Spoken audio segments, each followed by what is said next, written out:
가운데 사는 사람은 그 논이 어두워도 그 죄악을 씹는 날에는 그 논이 밝아지네.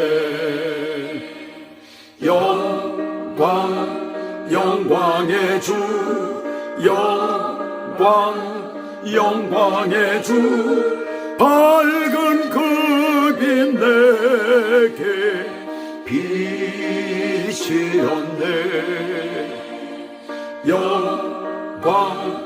영광의 주, 영광의 주, 이 세상의 빛은 오직 주 예수님. 아멘. 자, 오늘 하나님의 말씀 마태복음 5장 13절에서부터 16절을 펴시기 바랍니다. 마태복음 5장 13절에서부터 16절까지 본문입니다. 오늘 하나님의 말씀 제목은 맛을 새롭게 하고 세상을 비추라.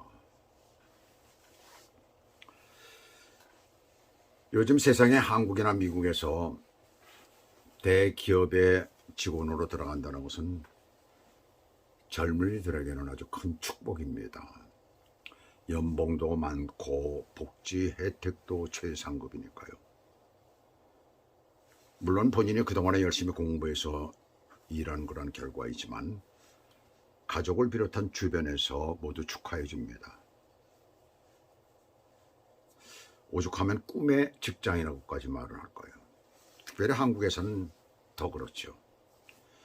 이렇게 모두에게 축복을 받으며 들어간 직장도 그 안에서 자신에게 주어진 직책, 직분을 제대로 감당하지 못하면 수년의 시간이 지나고 난 뒤에 그 꿈의 직장이 아니라 스트레스의 직장이 되고 맙니다.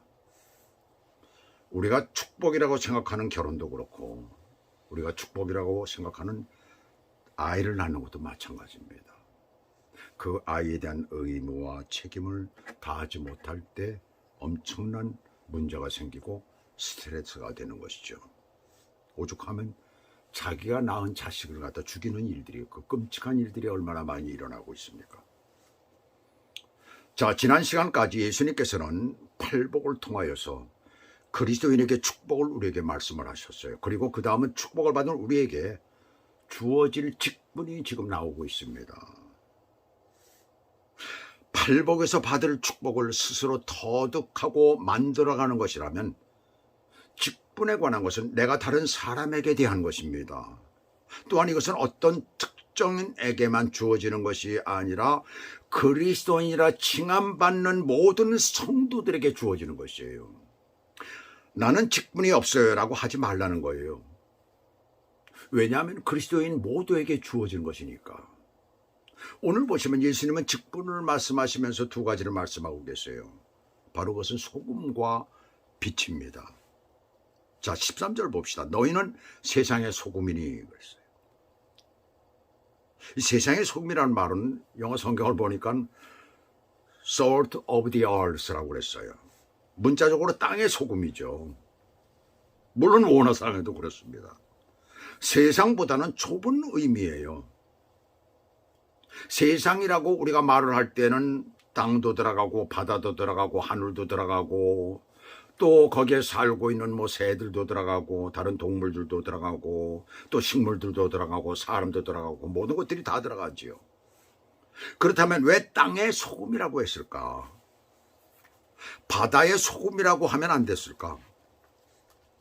그것은 바로 이 말씀을 듣고 살아야 하는 성도가 그 살고 있는 곳, 좁은 위치에서의 삶이기 때문에 그렇습니다.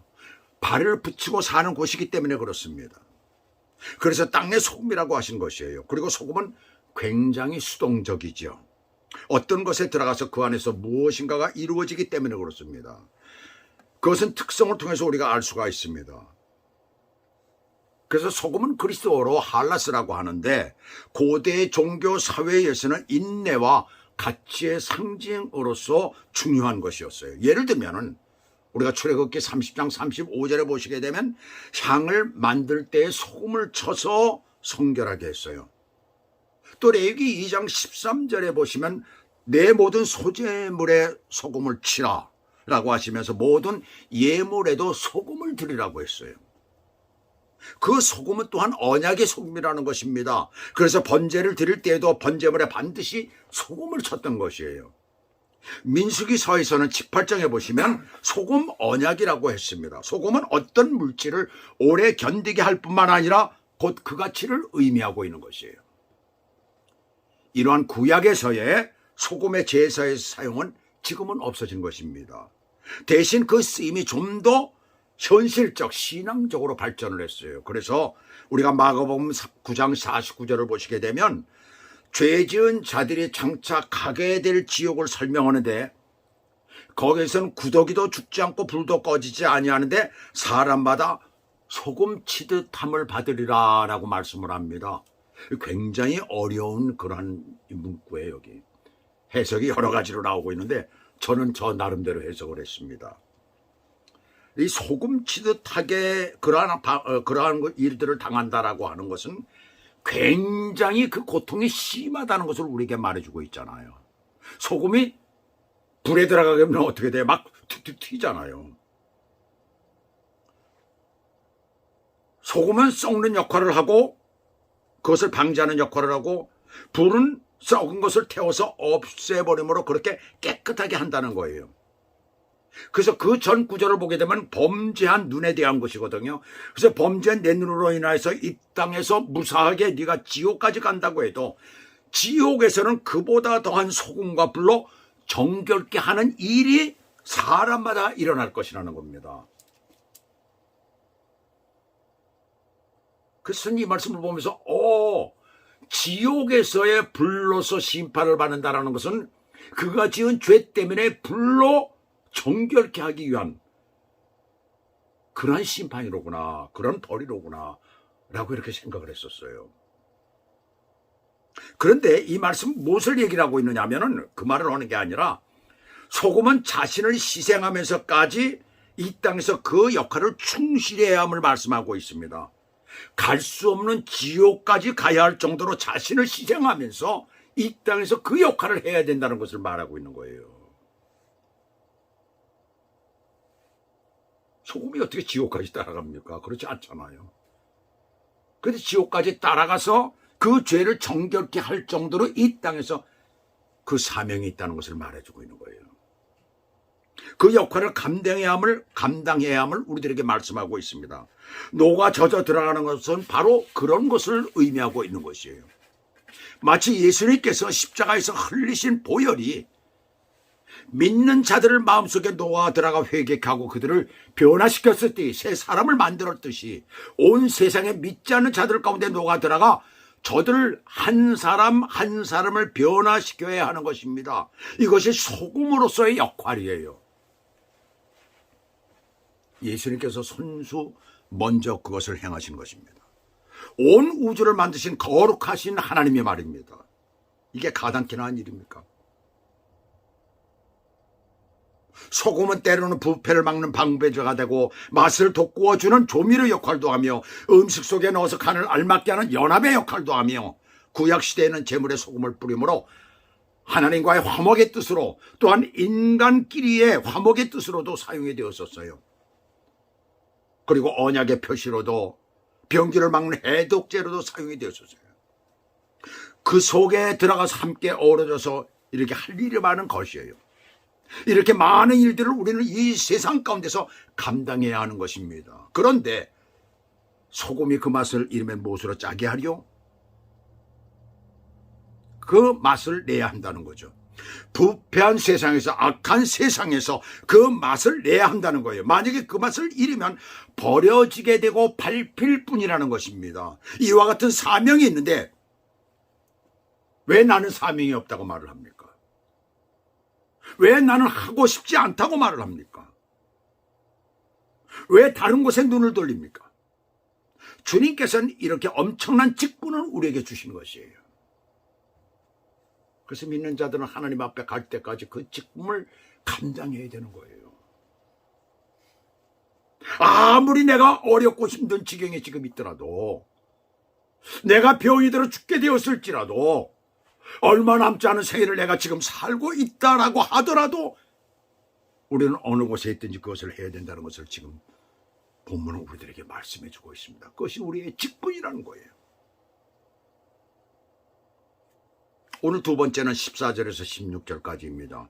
어떤 분은 이 오늘 본문을 세 문단으로 나누기도 하죠. 왜냐하면 두 번째 빛에 대해서 두 문단으로 나누기 때문에 그렇습니다. 그런데 같은 내용이 설명된 것이에요. 그래서 한 문단으로 봅니다. 14절에 보시면 예수님께서 너희는 세상의 빛이라고 하셨어요. 빛은 그리스도로 포수라는 말입니다. 바로 이 말은 빛을 내다라는 포티조라는 말인데, 빛은 낮의 빛이지만 태양, 다른 빛들, 그리고 구원, 생명 등과도 연관이 되는 거예요. 여기서 소금과 빛은 어떻게 다릅니까? 소금은 소극적이고 빛은 적극적입니다. 소금은 스르르 녹아져서 어떤 것 속에 들어가게 되는 것이고, 빛은 스스로 찾아가는 것이에요. 소금은 스르르 녹아지는 것처럼 맛을, 곧 세임을 우리에게 주잖아요. 부패를 막아주잖아요. 빛은 스스로 찾아가서 끝까지 비추는 역할을 하고 있는 거예요. 요한복음 1장에서는 그리스도를 참 빛이라고 했어요. 그리스도가 빛이시면 성도는 그 빛을 받아 세상에 비추는 반사체인 것입니다. 바로 우리는 그리스도의 반사체라는 얘기예요. 마치 요한이 하나님께로부터 보내심을 받은 사람처럼 출애굽기에서 하나님을 대면한 모세의 얼굴이 너무나 빛이 나서 사람들이 그 얼굴을 볼 수 없었던 것처럼, 우리 그리스도인이 그 빛을 받아 세상을 비춤으로 악이 물러나고 세상이 밝아지는 것입니다. 그래서 예수님께서 빛이라고 하신 거예요. 예수 그리스도의 빛의 반사체인 우리에겐 분명한 사명이 있어요. 그 하나는 어둠을 드러내는 것입니다. 한마디로 부패한 것, 더럽고 추한 것을 드러내는 것이에요. 14절 중반부터 보시면 산 위에 있는 동네가 숨겨지지 못할 것이요. 왜 산 위라고 그랬을까요? 예루살렘을 중심으로 이스라엘 사람들이 거주하는 동네들은 남쪽 지역은 주로 정상에 집을 지었고, 그 다음에 북쪽 지역은 산 비탈에다 집을 지었습니다. 그 집을 그 밑에다 짓는 일은 없었다는 얘기예요. 그렇게 집을 짓지를 않았다는, 거주지를 그렇게 했었다는 얘기입니다. 그래서 산 밑에 집을 짓지 않아서 산이나 축대의 위험을 받지는 않았어요. 또 위에서 빛을 비출 때에 비춰지지 않는 곳이 없었다는 얘기죠. 이 말은 집안에서도 마찬가지죠. 등불을 켰을 때 등불을 올려놓는 받침대가 있죠. 여기 등경이라고 이렇게 말씀을 하는데, 성소 안에서는 금촛대라고 하지요. 그래서 이것들이 죄다 다 비춘다는 얘기입니다. 그러면 집안에서는 벽에 돌출된 그런 등경이 있었죠.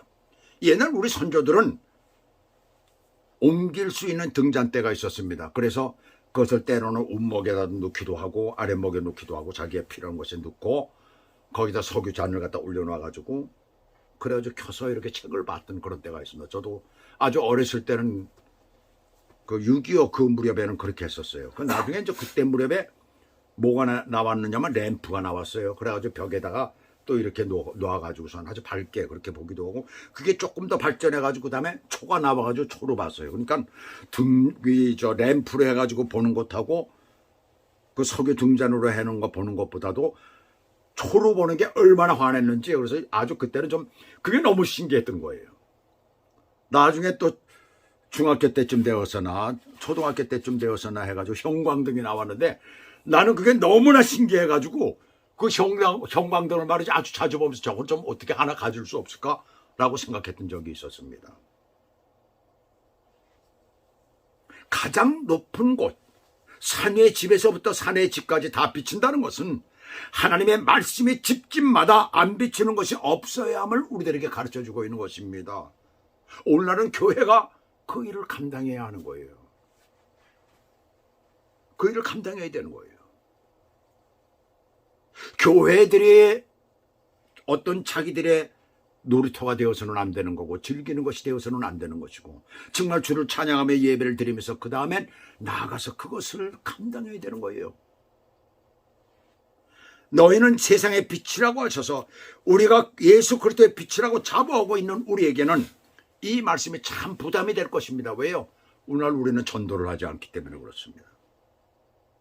빛의 반사체인 우리에게 주신 다른 하나의 사명은 세상을 밝게 만들어주는 것이에요. 그런데 하나님께서는 오늘을 살고 있는 우리에게 참 큰 것을 주셨어요. 내가 나가서 전도를 하지 못하니까 그것 때문에 어려워하거나 그러지 말라는 얘기예요. 자, 요즘에 그 핸드폰이 나왔잖아요. 핸드폰에 이 유튜브, 이게 참 얼마나 큰 역할을 하는지 모릅니다. 가만히 생각하면서 유튜브를 사람들이 생각할 때 그것 때문에 사람들의 머리가 나빠지고 뭐 어쩌고 저쩌고 많이 얘기를 해요. 물론 그런 부정적인 시각이 있습니다. 틀림없습니다. 그러나 왜 부정적인 것만 보십니까? 긍정적인 것을 보세요. 하나님이 주신 전도의 선물이라고 한번 생각을 해보세요. 말씀을 듣는 것마다 얼마나 많은 말씀이 유튜브를 통해서 나오는지 모릅니다. 제목만 딱 치면 수천 개가 나와요. 수만 개가 나와요. 어떤 걸 골라야 될지 모릅니다. 물론 이름 있는 목사님들은 뭐 한 번 설교를 올리기만 해도 10,000명, 20,000명 그냥 나옵니다. 근데 이름 없는 그런 목사님, 저 같은 사람은 그저 기껏 나와봐야 그저 100명, 200명 아니면 다른 분들 또 이렇게 보면 몇십 명. 그것뿐이야. 그러나 그거 뭐 관계하지 않는 것이죠. 왜? 하나님의 말씀이 누구에게나 들려지게 하는 것이니까. 자, 그 말씀을 듣는 자마다 이웃에게 전하라는 얘기예요. 그것이 빛된 여러분들의 일인 것입니다. 저 멀리 있는 골짜기까지도 비추어야 하는 것이에요. 세상을 밝게 만들어주는 것이에요.